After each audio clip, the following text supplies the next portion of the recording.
Hello, ഇന്നൊരു gardening related video ആണ്. ഈ മെത്തേഡിനെ പറയുന്നത് വിൻ്റർ സോയിങ് എന്നാണ്. അതായത് ഇപ്പോൾ നമുക്ക് വീടിനകത്ത് സീഡ് സ്റ്റാർട്ട് ചെയ്യാനുള്ള സ്പേസോ അല്ലെങ്കിൽ അതിനുള്ള സെറ്റപ്പ് കാര്യങ്ങളൊന്നും ഇല്ലെങ്കിൽ ട്രൈ ചെയ്ത് നോക്കാവുന്നതാണ്. തണുപ്പ് രാജ്യങ്ങളിലുള്ളവർക്കൊക്കെ ഈ ഒരു മെത്തേഡ് ഭയങ്കര യൂസ്ഫുൾ ആണ്. അപ്പോൾ അതിനായിട്ട് ഞാൻ എടുത്തിരിക്കുന്നത് നമ്മുടെ ഒരു മിൽക്ക് ജഗ്ഗാണ്. അപ്പോൾ മിൽക്കിൻ്റെ യൂസ് കഴിഞ്ഞപ്പോൾ അത് വാഷ് ചെയ്ത് സൂക്ഷിച്ച് വെച്ചേക്കുന്നതാണ്. ഇനി ഈ വീഡിയോയിൽ കാണുന്നത് പോലെ അതിനെ ഒന്ന് മുറിച്ചെടുക്കുക. ഫുള്ളായിട്ട് മുറിച്ചെടുക്കരുത്, കുറച്ച് ഭാഗം അത് ഹോൾഡ് ചെയ്യാൻ വേണ്ടിയിട്ട് ഉള്ള രീതിയിൽ മുറിച്ചെടുക്കുക. അതിനുശേഷം നമ്മൾ ഡ്രെയിനേജ് ഹോൾസും ഇട്ട് കൊടുക്കണം. ഇനി ഇതിലേക്ക് നിങ്ങളുടെ പോട്ടിംഗ് മിക്സ് ആഡ് ചെയ്തിട്ട് സീഡ്സ് ഇട്ട് കൊടുക്കാം. അപ്പോൾ ഇതിൻ്റെ ഫസ്റ്റ് ടൈം ട്രയൽ ആയതുകൊണ്ട് ഞാൻ ശീതകാല പച്ചക്കറികളാണ് എടുത്തിരിക്കുന്നത്.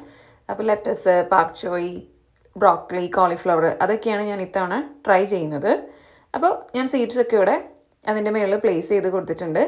ഇനി ഒരു കുറച്ച് മണ്ണും കൂടെ ഇതിൻ്റെ മുകളിൽ ഇട്ട് കൊടുത്തിട്ട് നമുക്ക് ഈ കണ്ടെയ്നർ ഒന്ന് സീൽ ചെയ്തെടുക്കണം. സീൽ ചെയ്യുന്നതിന് മുന്നേ കുറച്ച് വെള്ളം കൂടെ ഒന്ന് സ്പ്രേ ചെയ്ത് കൊടുക്കണം.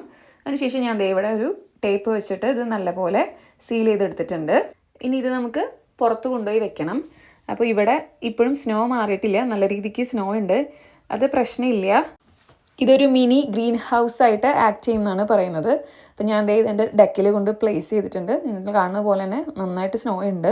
ഇനി ഇതിൻ്റെ ക്യാപ്പ് ഒന്ന് ഊരി മാറ്റിയിട്ട് നമുക്കതവിടെ വെച്ച് കൊടുക്കാം. വേറെ ഒന്നും ചെയ്യേണ്ട. സ്നോ ഒക്കെ മാറി കറക്റ്റ് ടെമ്പറേച്ചർ ആകുമ്പോൾ സീഡ്സ് സ്പ്രൗട്ട് ചെയ്യുമെന്നാണ് പറയുന്നത്. അങ്ങനെ സ്നോ ഒക്കെ മാറിയപ്പോൾ ഞാനൊന്ന് ചെക്ക് ചെയ്യാൻ വന്നിട്ടുണ്ട്.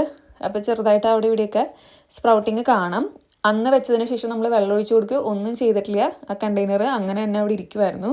വീണ്ടും ഞാൻ കണ്ടെയ്നർ അവിടെ തന്നെ വെച്ചു. നമ്മൾ സ്പ്രേ ചെയ്ത് കൊടുക്കൊന്നും ചെയ്തിട്ടില്ല. ഒരു 2-3 ദിവസം കൂടെ കഴിഞ്ഞപ്പോഴേക്കും കുറേ സീഡ്സൊക്കെ സ്പ്രൗട്ട് ചെയ്തിട്ടുണ്ട്.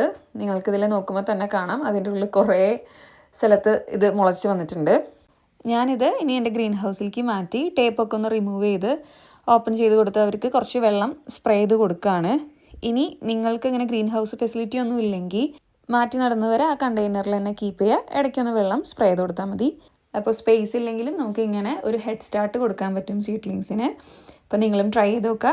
എന്തെങ്കിലും ക്വസ്റ്റ്യൻസ് ഉണ്ടെങ്കിൽ കമൻറ്റ് ചെയ്യുക, ഞാൻ അതിന് റിപ്ലൈ തരാം. അത്രയേ ഉള്ളൂ. Thanks for watching.